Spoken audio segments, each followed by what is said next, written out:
I'm May, and this is May's Crochets. I'm a beginner crocheter sharing my learning to crochet journey, and today I want to share this crocheted apple that I made with you. So here it is, my crocheted apple, a kind of giant plushy version of an apple. So I will link the pattern in the description box below. The pattern itself called for a worsted weight yarn, which, would lend itself to, I think, a regular size apple.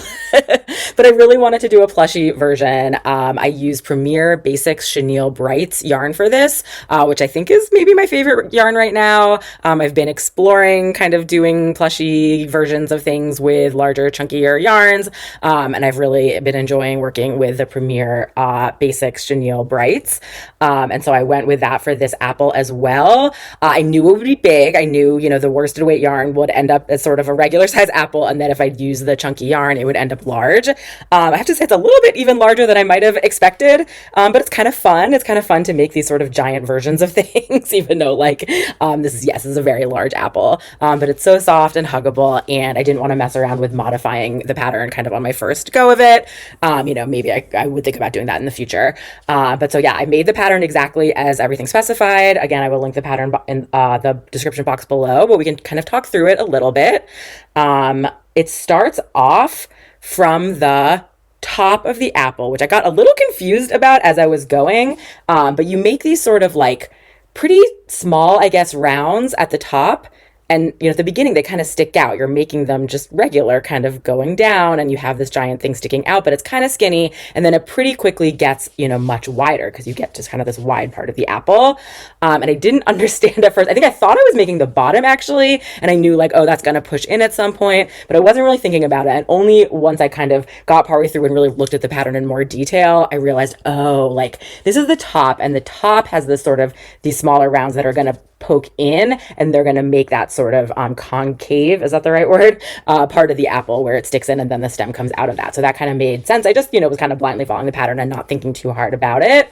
But then it's very so you start off with some smaller rounds. It's very standard. You have a lot of quite large rounds, I guess, to a point. You do a bunch of single crocheting, some increasing, and then kind of slowly start decreasing, and then towards the bottom, you stuff it, and start, decreasing even more and more towards the bottom. And then, so actually kind of making the shape was really the most interesting part. That's something I hadn't experienced a pattern kind of instructing you to do like this before. So it did have you. So again, it started off, it was just sort of a shape, like a kind of a circle, or maybe a little bit pointed, but it did specify to kind of poke in the inside or poke in the top so that it kind of goes inside, stuff, and kind of try not to stuff to push it all the way back out. But they said it's not a big deal if it does kind of come back out, because we're going to try to sew it in place. And so I tried to kind of do that. I tried to kind of fill in the stuffing up here, but not push the whole kind of top back out, which I think I did okay with. It did say to stuff firmly too, which I don't know. I kind of did my best. There's a lot of stuffing because this is quite a large apple. But I did stuff kind of a bunch. And then once you close it up, it specifies to leave quite a long yarn tail on the bottom, which I'm used to for kind of, you then kind of close it up, closing the kind of the very bottom, closing the hole. But then the interesting part that I've never done anything like this before was it basically has you, with your tapestry needle and that really long tail that you have, you go all the way back up through to the top to just between maybe the rounds 1 and 2 or 2 and 3, pretty close to the inside. And then you go 1 stitch over and go back down all the way down to the bottom and pull it tight. So you actually are pulling the shape, pulling that top part down. And then again, go kind of 1 stitch over and then go all the way back to the top and do that again. I think I improvised a little bit on here. Maybe the pattern wasn't super, super clear. And I kind of used my best judgment to kind of get it into the shape that I thought made sense. And so I did it a few times. I'm pretty sure the pattern might have said to only, you kind of do it on one side, pull it down, go back over, go back up. And then it said to kind of do it on the other side side. I'm not sure if it was saying really just do it twice, or I also maybe didn't read it super carefully. I think I did it like maybe 4 times in the end. I did not do like every stitch around. And I think I might have tried to do kind of like both sides and then both sides, so like left, right, top, bottom, but I'm not even sure that I totally did that. But I kind of did the best I could to kind of get that shape kind of sunken in on both sides. And I think it does, it's kind of a cool effect. It does, you know, that is what an apple shape really, really is. It was actually really funny though, because this apple is so gigantic. It was a real challenge to use my regular tapestry needle and to get it all the way through. The pattern even said to like, I think it said like push the top and the bottom together, like I think so that you could get your tapestry needle through. But with this giant version, it was even harder. So it was like I was putting it in on the bottom, and it said to, you know, pull it out between rounds 2 and 3 or whatever it was. And so to like get my needle, which is, you know, not super huge, all the way through, I had to push so far down and like really, really like feel around for what's the right spot to pull it out. That was definitely a challenge, and just like maybe an unforeseen, unexpected part of doing this kind of much larger plushie version. I imagine it'd be a lot easier with the smaller worsted weight version. Maybe, I don't know if there's like such a thing as longer tapestry needles that you would use for something like this. It's such a unique sort of case. Usually it doesn't matter because you're just sort of sewing in and out and you don't need to be like sticking through. So I don't know if that's a thing. But that, you know, that could have been helpful if I had a longer needle, I do suppose. But yeah, totally. I was able to make it work. I'm sure I could have figured it out otherwise too. But, you know, it sort of doesn't need to be perfect. I feel like you could kind of improvise a little bit and still just kind of catch the stitches in the right spot that pull down and end up with this shape. So kind of fun to shape it like that. So really that was the main, you know, the red body was the main big part of it.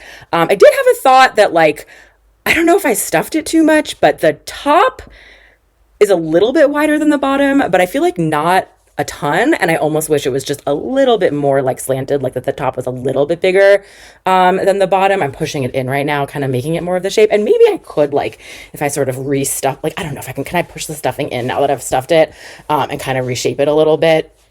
And maybe it's because I saw the stuff firmly. I actually wonder if I had stuffed more firmly at the top and maybe less at the bottom, or maybe I can still sort of achieve that right now and kind of get it a little bit more slanty. I could see that, or I could see also in the future, maybe I would modify a little more and just do a little more decreasing towards the bottom to get a little more of a slant.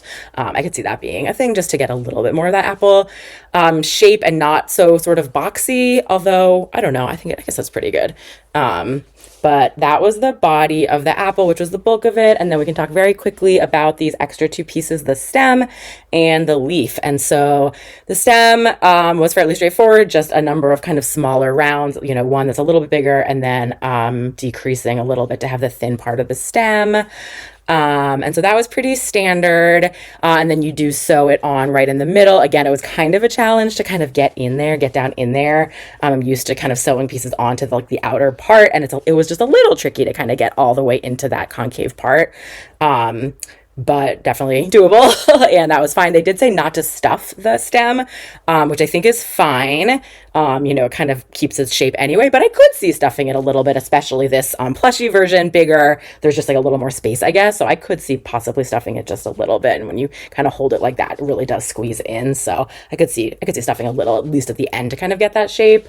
And then the leaf was pretty fun. So the leaf involved a foundation chain and then crocheting around kind of both ends of the chain. So you make the chain and then you kind of crochet around the first sort of set of stitches at the top, and then you go all the way around and crochet around the bottom stitches as well. So I actually just recently encountered this in a couple of woobles that I made, starting with, I think, Oishi the sushi, which I have another video, which I will link to here. That was the very first time that I encountered this, where it was for the tamago, the egg part of the sushi, that you do the chain and crochet around both sides, and you end up with this little, I kept calling it like a pita pocket, because you end up with this little kind of pocket that then sort of grows. And that's a little bit different for this one, but it's the same idea that you sort of start, and with the chenille yarn, it's actually really hard to tell because the stitches really fill themselves up, but you have this sort of middle chain and you crochet around both sides of it, and then you kind of go around again. So I'm glad that I had that experience doing it in the wooble, so I kind of learned it a little bit with their videos and stuff. I'm not 100% sure that I got it exactly right following this pattern, but chenille yarn is always very forgiving, which I do appreciate. And this time there was more, so there was like single crocheting, there was half double crocheting and then we're double crocheting to kind of give it this shape that like the double crochets clearly are, the wider parts, of the leaf. So it was fun to kind of make that shape. And I always enjoy at this point kind of doing half double crochets and double crochets. They don't come up all that often in all the sort of easier patterns that I've been working. And it's kind of fun to remind myself every time they come along kind of how to do them. And it does end up with a kind of nice effect. And especially with this chenille, it just sort of, you can like barely even see stitches, right? It's just like fluffiness.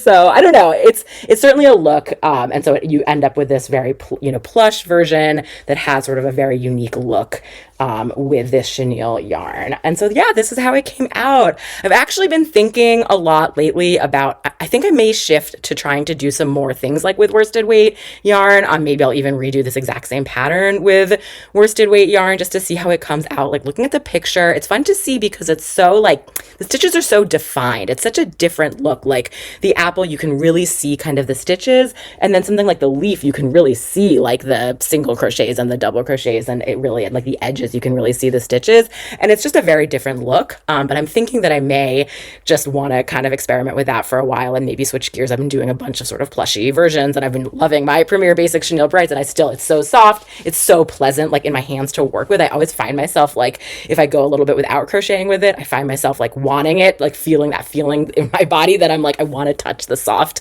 chenille yarn with my hands. But yeah, I think I may switch gears a little bit to the worsted weight yarn. Plus it's like easier to see your stitches, which is always a bonus.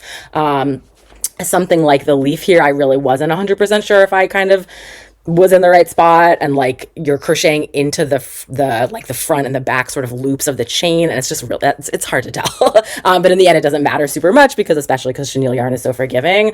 But I could see with worsted weight yarn I could be a lot more careful and really see my stitches. So I have done a lot with like the Woobles Easy Peasy yarn, which certainly also has its own sort of look to it, and that is very easy to see the stitches. But I think it'll be fun to work with sort of regular, quote unquote regular worsted weight yarn, which has the kind of the fuzziness, which kind of fills up nicely. So I'm looking forward to that. So definitely stay tuned for future videos where I do some more, or start checking out kind of worsted weight yarn and make some patterns with that, and see how it compares.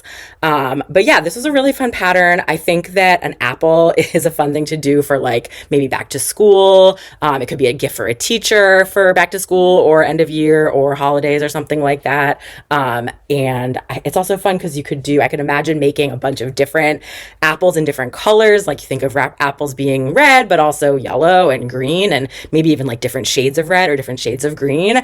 So it'd be cool to make like a whole fruit bowl full of all different shades of apples or something. So I was thinking about that. Maybe I'll do that someday. But definitely recommend this pattern. I had a really great time making it. Something about just an apple, very simple, but very satisfying. And I guess this one, like, it's funny how some of my patterns are like sort of the kawaii versions where you have eyes and a mouth. You could totally put eyes and a mouth on this and it'd be really, really cute, versus this is sort of the more realistic, except gigantic version of an apple. But it'd be fun to, yeah, maybe think about actually adding eyes and a mouth and having a cute smiley apple. Another option would be like a little worm. Maybe the worm sticks out of the apple and has a little smiley face. That might be really cute. So all kinds of things and variations to think about.